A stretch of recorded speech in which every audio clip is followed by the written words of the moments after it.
The theme for this month's Paper Stash Smash was 6x6 paper pads. I've made a couple of projects with the vintage Valentine paper pad that I picked up, and I am going to try to smash the rest of what I have. Sort of going rogue, making some cards without using card sketches. Can I smash the entire pad? This is Debbie from Project 39 Mini Albums. I'm going to show you how I make cards with the rest of the scraps. Alright, so to start the process, I'm taking probably the bigger pieces and I want long rectangles. The cards I'm going to make are A2, so they're going to be 5.5 by 4.25. So I don't want anything bigger than probably 5 maybe. So I'm just taking my pieces and matching them with colors that would work for the background. Over on the right top portion of my desk is the scraps, and on the left is the solid cardstock.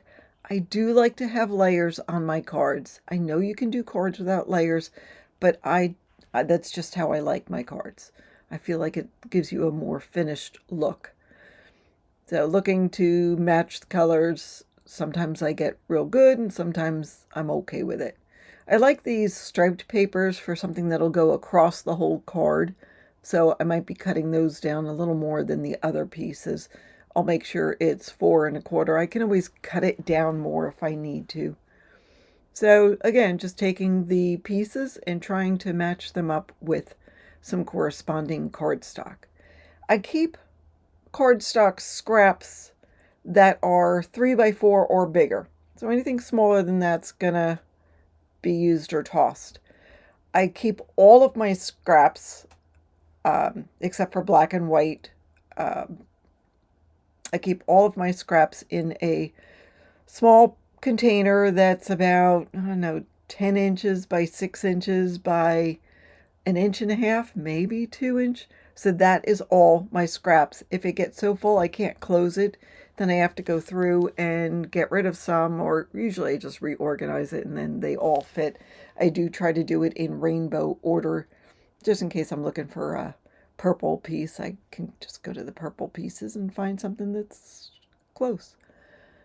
So yeah, you'll see a lot of scraps, and at the very end, you'll see how I get rid of all of the scraps.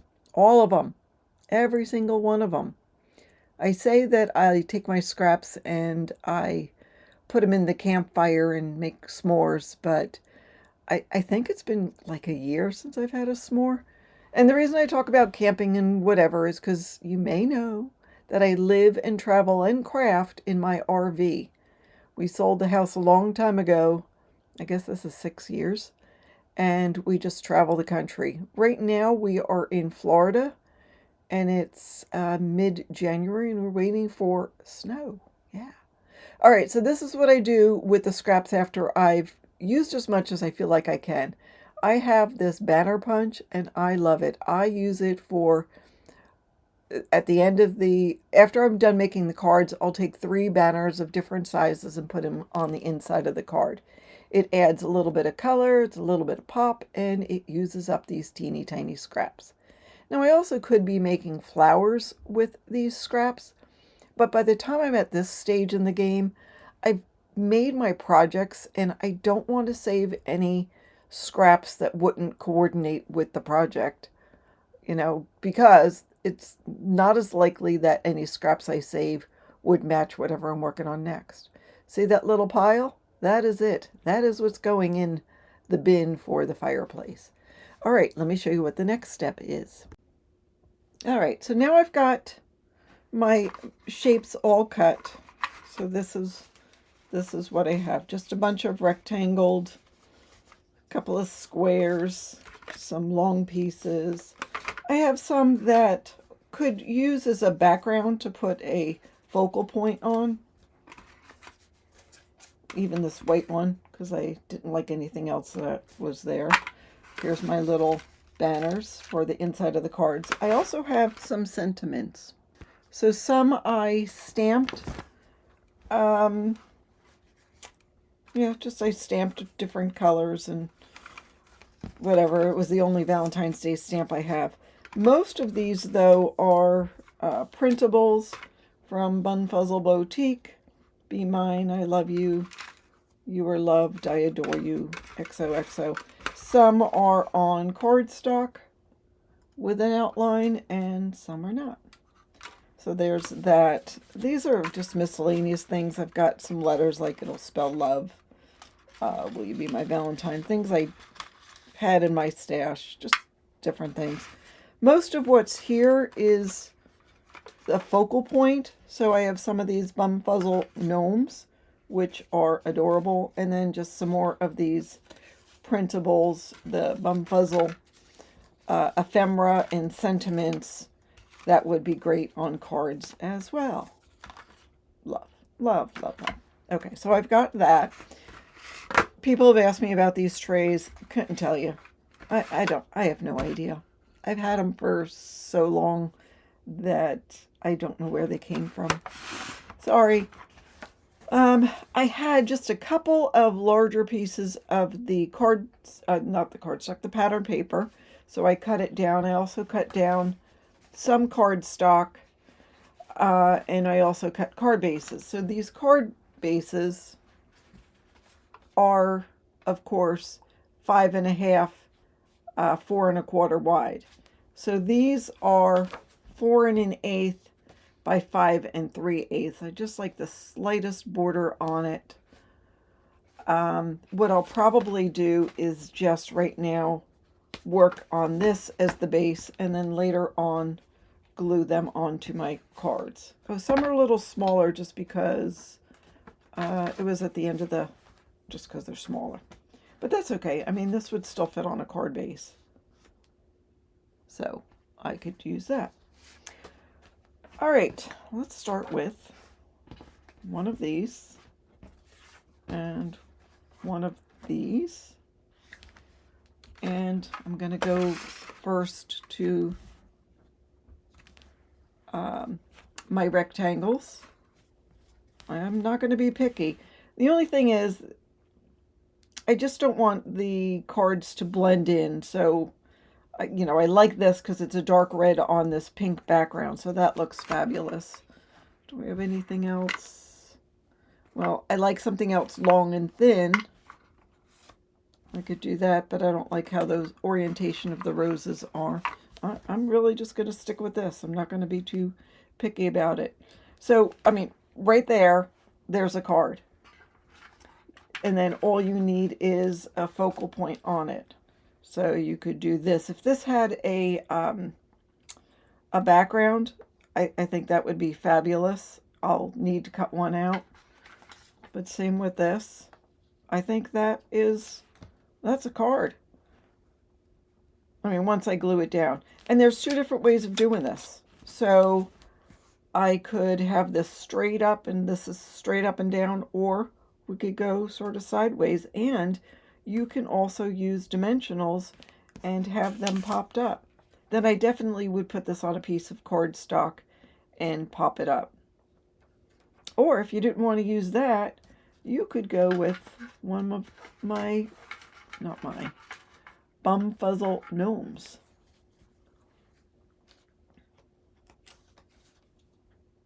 I mean, he could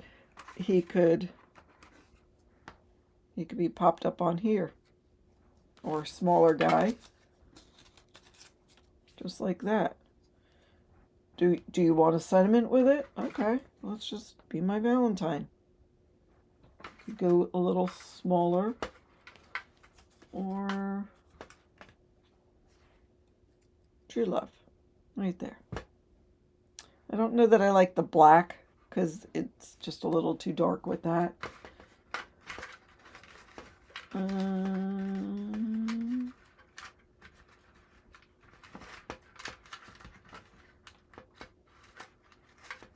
Or Happy Valentine's Day.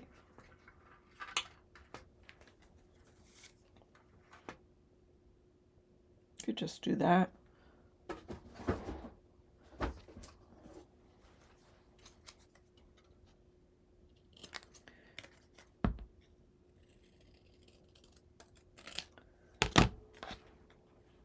Yeah, okay.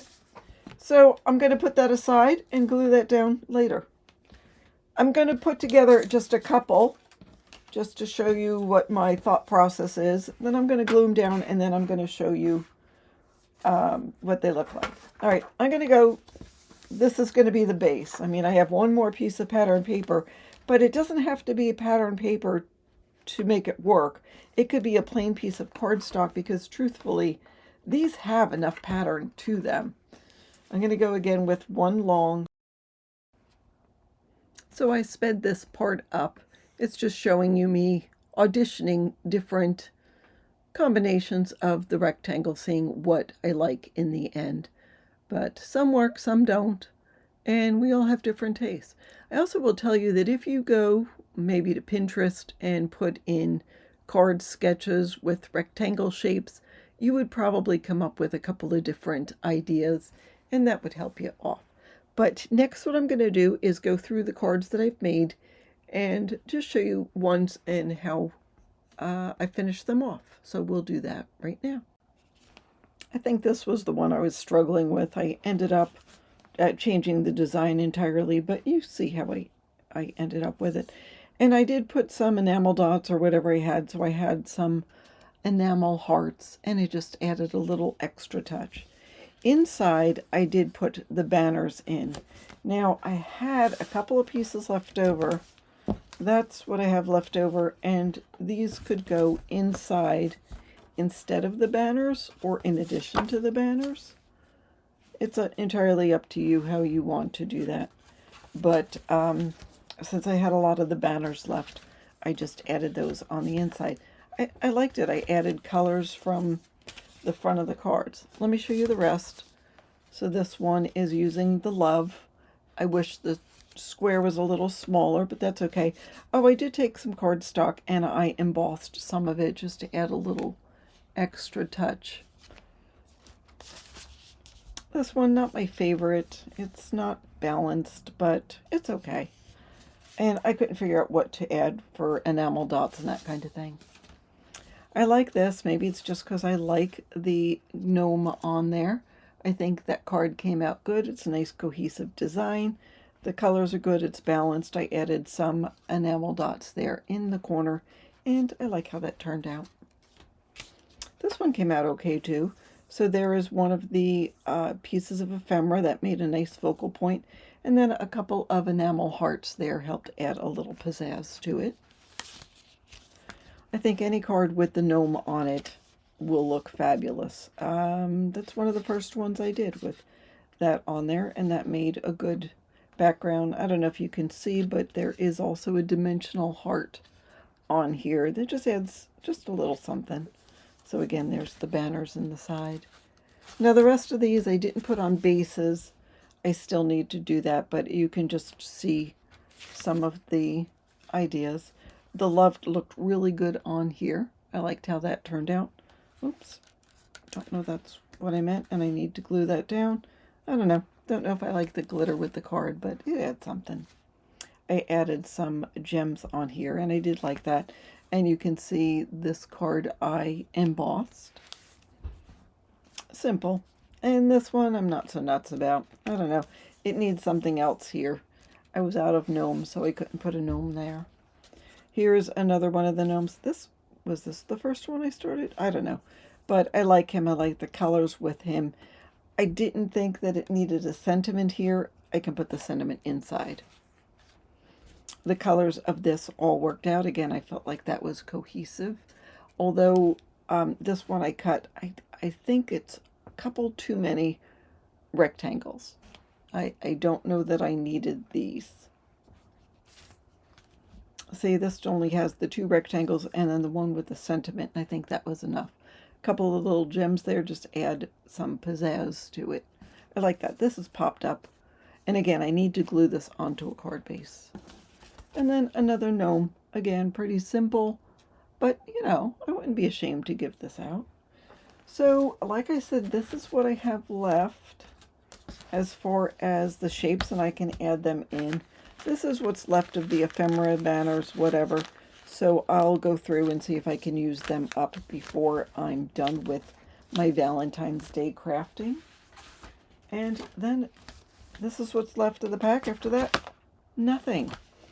So I was able to smash the 6x6 paper pad, and it was a little challenge because I did not make a square mini album.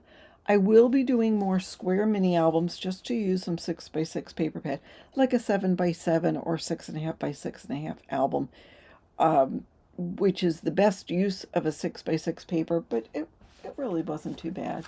I made this mini album. Just going to go through and show you what I've made. So there are walkthroughs on this, but this shows you how you can use a 6x6 paper pad to make an album. And then after I was done, I took advantage of the 6x6 paper and cut them into 4 pieces of 3x3 and used those as accordion albums. And again, there are walkthroughs on the channel showing you how I made that. And then to round it off, I used the rest of the scraps to make all of these cards. So that was pretty much it. That is how I used the Vintage Valentine 6x6 paper. More coming up again on 6x6 paper. It was part of our paper stash smash for February of 2025. Check out all of the videos in that collab and check out my channel for videos on the rest of it. Thanks again for watching and have a fabulous day.